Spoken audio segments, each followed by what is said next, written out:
حضرت محدث ابن جوزی نے لکھا ہے کہ حضرت حبیب اجمی ایک بزرگ تھے، ان کے پاس ایک شخص اکثر آتا تھا، بڑا مالدار تھا، ایک ہی بیٹی تھی، وہ بھی ٹانگوں سے معذور تھی۔ تو آپ اکثر اس کو کہتے کہ تو توبہ کر، اللہ کی بارگاہ میں رجوع کر۔ ایک وقت ایسا آتا ہے کہ پھر انسان کا جب کوئی اپنا نہیں رہتا پھر اسے مصلی یاد آتا ہے، لیکن اگر مصلی کی عادت بچپن سے پڑ جائے نا تو پھر ذرا آسان ہوتا ہے اللہ سے دل لگانا۔ وہ اکثر آپ اس کو کہتے کہ ٹھیک ہو جائے کہ تو بیٹی ہے، وہ بھی بیچاری معذور ہے، تو کہاں دولت لے جائے گی۔ آج کرتا ہوں، ہم تاریخیں دیتے رہتے ہیں نا اللہ تعالیٰ کو معاذ اللہ کہ رمضان سے میں نے نیک ہو جانا ہے، عمرہ کر کے آؤں گا تو پھر میں پکا نمازی ہوں۔ خدا کے بندو، کس نے تجھے بتایا کہ رمضان تک تو زندہ رہے گا؟ کس نے خبر کی کہ عمرہ کرنے تک تو بچے گا؟ حضرت حبیب اجمی اس کو کہتے تو کہتا بڑی جلدی ٹھیک ہو جاؤں گا۔ ایک دن سویرے سویرے توبہ کرنے آ گیا۔ آپ نے فرمایا کیا ہوا؟ تو کہنے لگا حضرت جی کل ایک 15 سال کا نوجوان ملا ہے اور مجھے توبہ کرا گیا۔ مزہ ہی اس عمر میں اللہ اللہ کرنے کا، نبی کریم سے محبت بھی کرنی ہو تو یہی عمر ہے۔ عشق لگا سی کھیڈاں کھیڈ دی نوں تے پھر مینوں کھیڈاں بھول بھول گئیاں، کجل پایا سی میں یار دے ویکھنے نوں، پھر او دی یاد وچ روندیاں ہی ڈل گئیاں۔ حیدر شاہ اس گلی کدے نہ رولدی پر ہن تے رول گئیاں۔ جن لوگوں نے ابو جال کو قتل کیا تھا ان کی عمر بھی 15 سال تھی۔ ہم تو بڑے ہی نہیں نہ ہوتے ساری زندگی، نہ ہمیں کو بڑا ہونے دیتا ہے، ہم بڑے ہی نہیں ہوتے، یہی تو عمر ہے کچھ کر گزرنے کی۔ 15 سال کا نوجوان توبہ کرا گیا تو اب حضرت حبیب اجمی کہنے لگے وہ کیسے؟ کہنے لگا حضرت جی میں کل منڈی گیا تھا، مجھے کچھ سامان خریدنا تھا، تو بغداد کے بازار سے میں نے مچھلی خرید لی 10 کلو، باقی بھی سامان تب خود لے جا نہیں سکتا تھا۔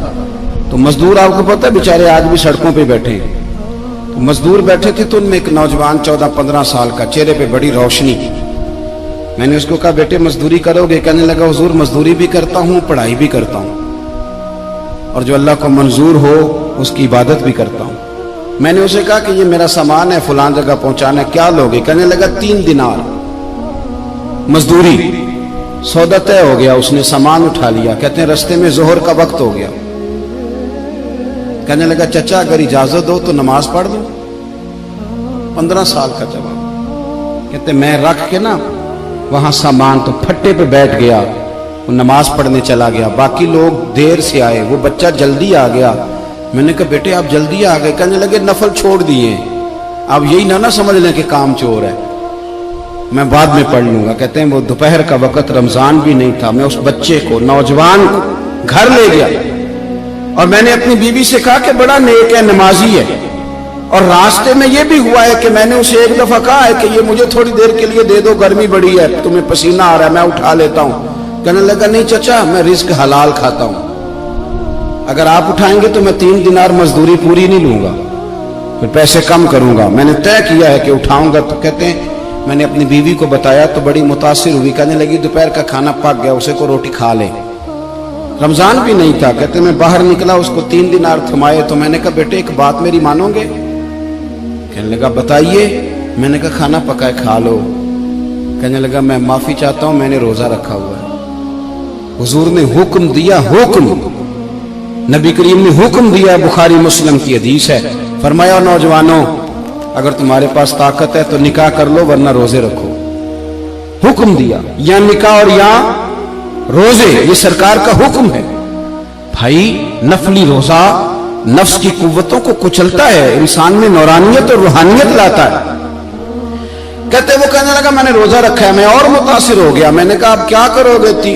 کہیں اور جانا ہے؟ کہنے لگا نہیں، میں جس دن 3 دینار کما لیتا ہوں پھر میں مزید لالچ نہیں کرتا، باقی وقت یا قرآن مجید پڑھتا رہتا ہوں یا نبی پاک پہ درود شریف پڑھتا رہتا ہوں۔ آپ بتائیں تو میں نے کہا کہ افطار میرے ساتھ کر لو۔ کہتے ہیں میں اسے مسجد چھوڑ آیا اور خود میں لوٹ آیا۔ افطار کے بعد میں اسے لایا، کھانا کھلایا، عشاء پڑھی، اس کا گھر دور تھا، میں نے ڈرائنگ روم کھول دیا، بیٹھک کھول دی، وہیں وہ سو گیا۔ میری 20 سال کی معذور بچی کبھی چل نہیں سکتی تھی، کوئی طبیب کوئی حکیم میں نے چھوڑا نہیں تھا اس کو دکھایا نہ ہو، ایک ہی بیٹی وہ بھی معذور پیدائشی۔ اس کے کمرے میں گئے، میاں بیوی اسے کھانا کھلا اور بتایا بیٹے ایک نوجوان ہے، بڑا نیک ہے ہمارے گھر میں، آج بڑا پرہیزگار۔ پتہ ہے حضور نے کیا فرمایا؟ نبی کریم فرماتے ہیں جب نوجوان اٹھ کے تہجد پڑھتا ہے نا، نوجوان تو اللہ فرشتوں کے سامنے اس نوجوان پر فخر فرماتا ہے. اللہ فخر کرتا ہے کہ عمر دیکھو دیکھو یہ میری بارگاہ. اللہ فخر کرتا ہے, اللہ یعنی خدا خود میرے مجلس بود, اللہ فخر کرتا ہے. اب سوچے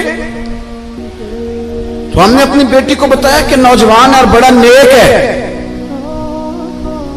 تو کہتے ہیں وہ کھانا کھلا کے ہم واپس آ گئے. آدھی رات کا وقت ہوا تو دروازے پہ دستک ہوئی. بچی اپنے کمرے میں سو رہی تھی, ہم اپنے کمرے میں, وہ بیٹھک میں. گھبرا کے اٹھے کہ اس وقت کون ہے دروازے پہ؟ تو بیٹی کہنے لگی ابا دروازہ تو کھولنا. کہتے ہیں دروازہ کھولا تو 20 سال ہو گئے تھے بیٹی کو, کبھی اس نے چل کے نہیں دکھایا تھا, کبھی دوڑ کے ادھر جاتی کبھی ادھر آتی. کہتی ہے الحمدللہ اللہ نے میری ٹانگیں ٹھیک کر دی. ہم دونوں رونے لگے, اے اللہ تو کتنا کریم ہے, کیسے ہوا بیٹے سارا کچھ؟ بیٹی کہنے لگی ابا آپ نے کہا تھا نا کہ نیک نوجوان آیا ہے, تو میرے دل میں خیال آیا اللہ اگر واقعی نیک ہے تو اس کے صدقے مجھے شفا ہی دے دے. یا ایھا الذین آمنوا اتقوا اللہ وابتغوا الیہ الوسیلہ. تو کہنے لگی ابھی میری دعا بھی پوری نہیں ہوئی تو رب کریم نے فضل کیا ہے اور مجھے شفا عطا کر دی. کہتے ہم دوڑ کے اس کے کمرے میں گئے اور جب ہم نے ہاتھ رکھا تو دروازہ پہلے سے کھلا تھا, ایک خط چھوڑ گیا تھا. آج کل کے پیر کی کرامت ہوتی تو فیس بک پہ دے دیتا, باقیوں کو بھی ذرا بھول پتہ چلے. کہتے ہیں وہ خط چھوڑ گیا اپنے بستر پہ کہ اگر تم لوگوں کو مجھ سے محبت ہو گئی ہے تو میرے پیچھے نہ دوڑنا, اس رب کی بارگاہ میں جھکنا جس رب نے میرے اوپر بھی فضل فرمایا ہے اور آپ پر بھی کرم فرمایا. میرے نوجوان دوستو, یہ جو بچپنا ہمیں لوگ کہتے ہیں نا ابھی بچے ہو, ابھی جب آپ بالغ ہو گئے تو نماز فرض ہو گئی, سچ بولنا ضروری ہو گیا, رزق حلال کھانا ضروری ہو گیا, شریعت ساری کی ساری لاگو ہو گئی. ایک تو درگزر سے کام لیں, دوسرا اپنی زندگی کے اندر خواہشات کو چھوڑیں. سادہ کھانا تو ویسے انسان کو تندرست رکھتا ہے. یہ جو چکر ہم نے ڈالا ہوا ہے نا مرضیاں کرنے کا, اب موٹر سائیکل بالکل اچھی بھلی ہوتی ہے پر سفارش یہ ہے کہ ماڈل پرانا ہو گیا ہے, تو یہ تو کمزور لوگوں کی علامت ہے.